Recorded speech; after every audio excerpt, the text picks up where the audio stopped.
It's green for go. They're racing. He says go. He says ta-da. And Tiger Tara roars away from them on the home turn. Here comes another big boil over. Equine athleticism at its best. The king is in the castle once more. This is in one race. The rest are almost in another postcode. She is a star with a capital S. It's going to be a triple treat, a miracle three-peat.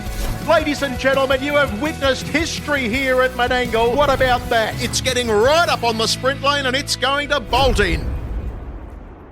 Hello and welcome to the very first edition of the Menangle Angle for 2025. My name's Jessica Watkins. I'm the Racing and Social Media Executive here at Club Menangle, and I'm joined by our General Manager for Racing Operations, David Wonson. Well, Watto, we had a bit of a spell over the Christmas and New Year period, but we're back, we're ready to go, and what an exciting time it is to come back right ahead of the TAB Carnival of Miracles. Yeah, can you believe it's not the end of January, we're coming into February. Time goes so fast. Geez, I was in a good paddock, Jess, over the Christmas break too. In horse terms, there was plenty of grass to be eaten, and I ate plenty of grass. So, yeah, looking forward to getting back into a routine, and really looking forward to getting back into this Miracle Mile Carnival. Very exciting. We're going to have a lot of horses come from interstate, and New Zealand visitors are back nice and strong this year. Had a lot of interest, so really looking forward to it. And this week's a great week to start it. It is a great week to start it, and as we did back in 2024, we'll be bringing you the Menangle Angle every Thursday, where that will go live on anywhere where you get your podcasts, really, whether it's Apple Podcasts or Spotify. Make sure you follow the Sprint Lane podcast, and you'll then be notified when the Menangle Angle goes live. But next week as well, we'll also get stuck into some new segments that we'll have in the show in sectional stars, and also the best thing we saw from this week. So that'll be from this meeting coming up, and we'll start that on our next episode next week. But we've got 8 races to get through this Saturday night, and it's going to be a great night out here on track because we have Lunar New Year in the Miracle Mile restaurant. So sounds groovy, doesn't it? It's going to be a great way to celebrate. We're going to have a Chinese-inspired menu up there in the restaurant, and there'll also be a special appearance by traditional lion dancers, bringing energy and good fortune to the evening. So hopefully that brings plenty of luck for our participants and punters on track. Absolutely. Just give them a little touch as they go past dancing, and it's supposed to bring you luck, and hopefully we can bring you some luck here at Menangle as well. Gamble responsibly. Chances are you're about to lose. For free and confidential support, call 1-800-858-858 or visit gamblinghelponline.org.au. Well, Wano, as we mentioned, we have 8 races to get underway on Saturday night, and the first race kicks off at 6:17 p.m, but the card is headlined by the J E Binskin Free-For-All and also the Lunar New Year Waratah final. Yeah, look, it's great. We have these legends of Club Menangle. If anyone ever comes out here, please go down underneath the main grandstand and have a look at that Walk of Fame with all the legends and the Miracle Mile legends. It's fantastic to spend 10, 15 minutes in there and reliving all your childhood or your younger memories of racing at Harold Park and, of course, here at Menangle. And what a great way to honour the black and the green stars of J E Binskin, a Bankstown legend as well. He sure was, and we'll get stuck into race 1, which will kick us off. It's the AGT Slots pace here over the 2,300 metre distance, and it's another up to 95 event. And I thought last week's 95 is probably the best form line to be following here. And from that race, I found Double Act. I thought he hit the line really strongly behind Bainbridge here for Harry Martin and Sophia Arvidsson. And this week he's utilising the 3-point claim for Sophia. And from barrier 5, I thought he had to be a leading fancy. But Geordie as well for Kevin Peugeot. He's been really consistent of late and probably knocking on the door. And barrier 2 for him has to be considered. Yeah, look, Double Act went really good. I do agree with that, and went really good for Sophia. Sophia's got a good rapport with the horse. It was a really strong race. They're talking about Bainbridge competing in the sprint races leading into the Miracle Mile. But I'm leaning a little bit towards Geordie. I know Kevin Pizzuto was disappointed to miss out on a run in the Inter Dominion.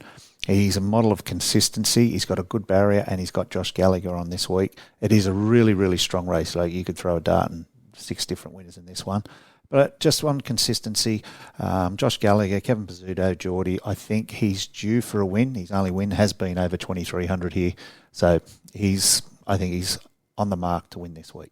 As you mentioned there, you could nearly make claims for all of the runners in this field. It's very strong. Including the reserve if he gets a run where you've been bopping who's down a mile in grade. So there's 11 chances in it.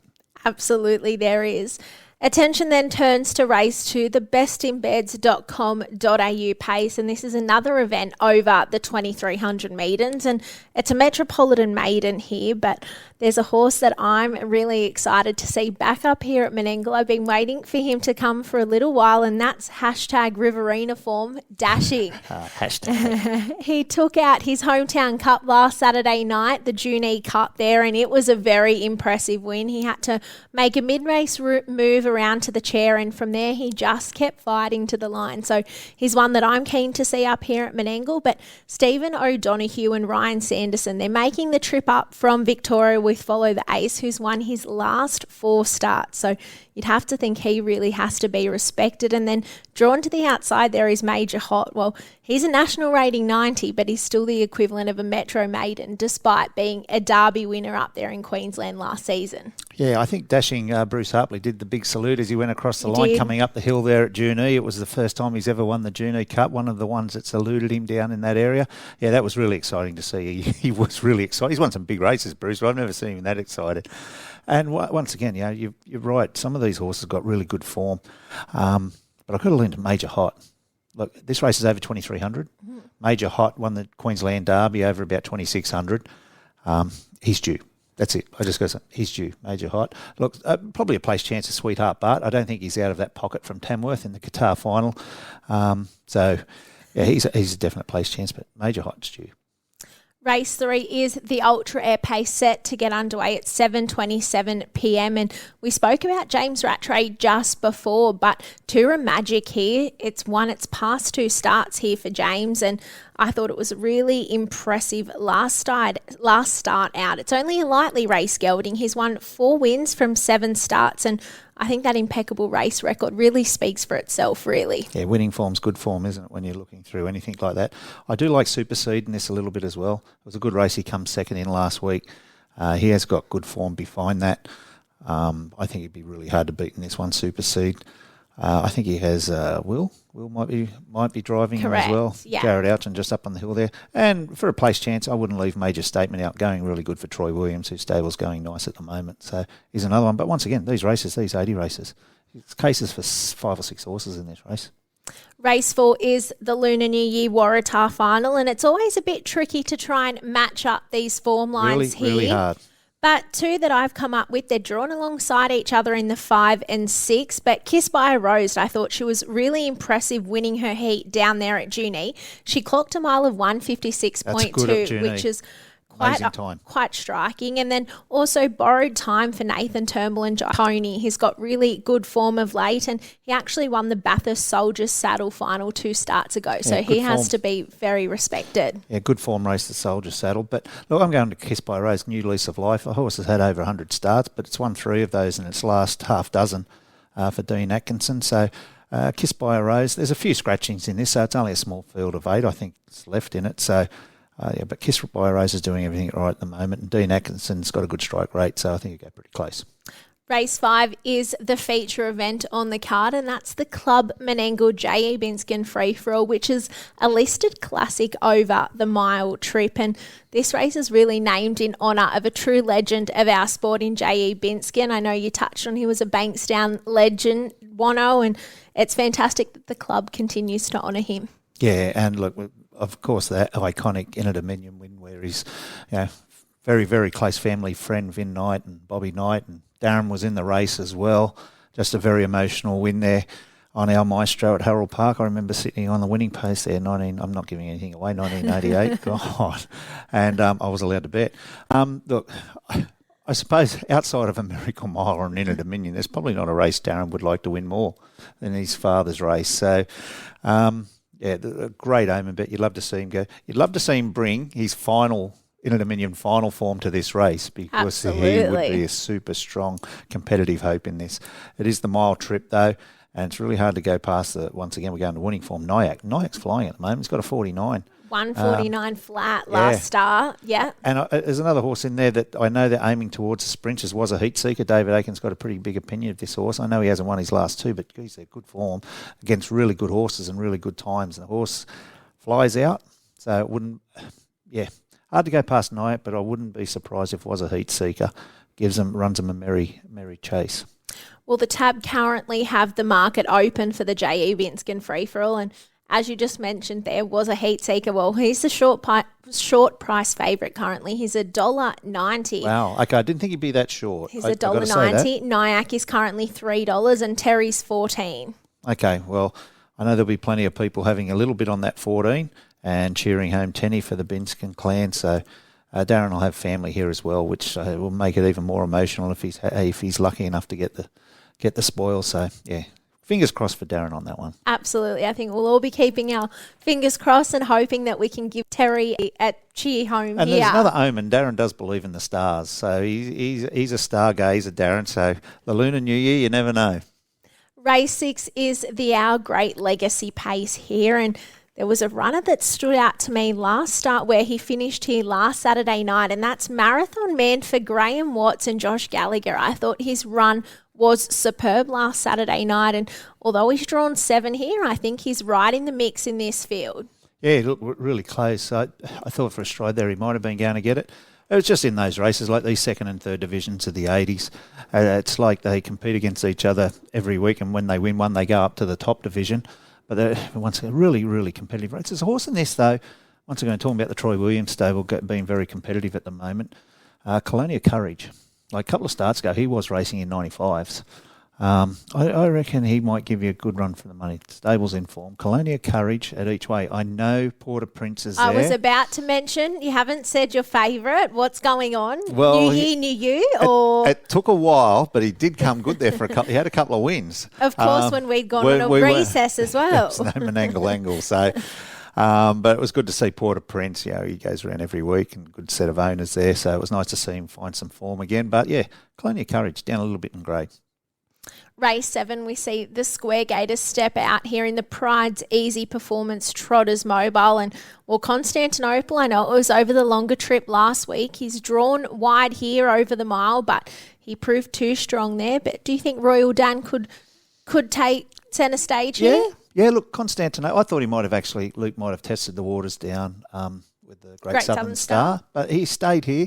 Royal Dan looked like, when he went past the post the first time here on Saturday, it was going to be an amazing effort if he held on because he was on the chewy, he was on his toes, he was ready to run. And it was like he was ready to run a mile. This race is a mile this week. If he brings that, he's going to be really hard to run down with the benefit of fitness because we didn't have a trot for 3 or 4 weeks. I know he was nominated, so he lost a little bit of form. He looked really fresh the other day. If he can come through that, okay. I just think Royal Dan might just have the speed edge on Constantinople, but yeah, you can't go past. Constantinople was strong last week. It was a good little race, though. All 4 horses across the line and that first 4 together. Someone might have even had a little bit of a flutter on one of the horses at 80-1 that got pretty excited when it nearly got home, but I won't mention any names, Jess. But yeah, a Royal Dan for me just over the sprint trip. Race 8 is the final event on the card. It's the Cordina Chicken Farms Pace, and it's the Division 3 of the national rating up to 80. And there's one standout for mine, and that is the 3 in small T's. We know what a fantastic horse he's been right throughout his career. And, well, he returned at the trials on the 22nd of January where he clocked 151, beating home the likes of JOK and Zeus Bromack. And I think when you look at the opposition he's taking on here, that trial form really, really stands out. Jess, if he goes anywhere near that, he's winning this race. And Daylight's second. 151.6. Like, can you imagine what price Zeus Bromack and JOK are in this race? Yeah. And Brian's team going very good at the moment, very consistent, and they're out and running like he gets them, which he does so well. So small T's, anywhere near that, he's winning this race. One for the places is one for the roadie. He's a consistent horse here for Kerry Ann and Robbie. He might be one for the multiples with small T's, but I don't think they'll be offering, if anyone has a look at that trial form, I don't think they'll be offering too juicier odds for small T's, but yeah, he, on that, has to win. Gamble responsibly. Chances are you're about to lose. For free and confidential support, call 1-800-858-858 or visit gamblinghelponline.org.au. Well, Wano, we've come to the best bet section. Tell me, who have you lined up as your best chance on the card? Well, there's a couple that we have actually I've half declared here tonight, or today on Saturday night, but Major Hot. Major Hot, yeah. Major Hot. I've said it before, he's due. He's the Derby winner, Queensland's Derby winner, beat horses that were really, really good horses in that race. Won it like a really good horse over the 2600. So the 2300 is going to suit him. He's been all but in his last few starts here. So with the match fitness under his belt as well, Major Hot, best bet.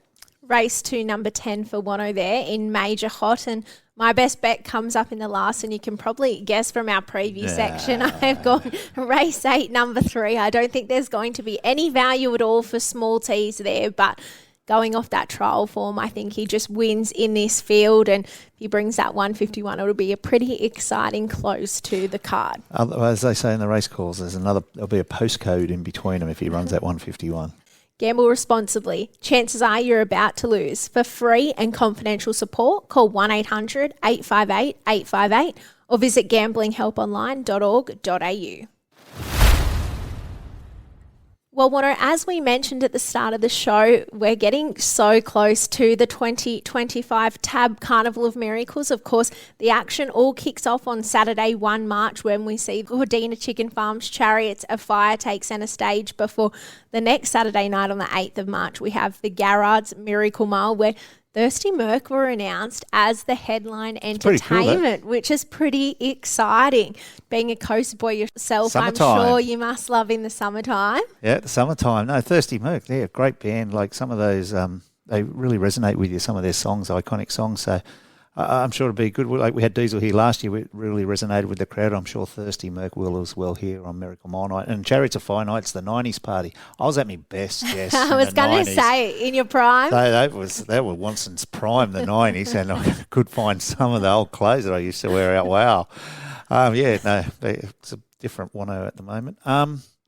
But looking forward to the entertainment on both those nights, and some really exciting races. We've got to pay a little bit of respect to the Melton meeting this week too. What a fantastic meeting! You've got the Hunter Cup, the 4-year-old Bonanza, where the winner gets into the Chariots of Fire. We know such a good race, the Bonanza form leading into the Chariots. I know Emma Stewart dominates that race, but there's some really, really nice horses in that race. So really looking forward to watching that, and of course, the brothers take on each other. Cup, the Hunter Cup. Leap to Fame v Swayze. And the Great Southern Star, 250,000, the heats and final on the one night. So, it's a really, really good card at Melton. I'm sure they'll get a good crowd there. It's a great card, and when you look through those fields, it just gets so excited as a harness racing fan to see all those horses line up, and I know we can't wait to welcome them here to Menangle. They'll all be here. Well, Wano, it's been great to catch up We're back. We are back. We are back. We're back and ready to go. So hopefully we've managed to find some winners on Saturday night's card. I'm sure we have. There's 8 there. I don't know if we mentioned them all, but there's 8 winners there. 8 races, 8 winners to be found. Well, it's been great to catch up with you, Wano, for the first time in 2025. Thank you for joining us. We can't wait to welcome you trackside this Saturday night at Club Menangle, and make sure you tune in next week to the Menangle Angle from wherever you get your podcasts from. Gamble responsibly.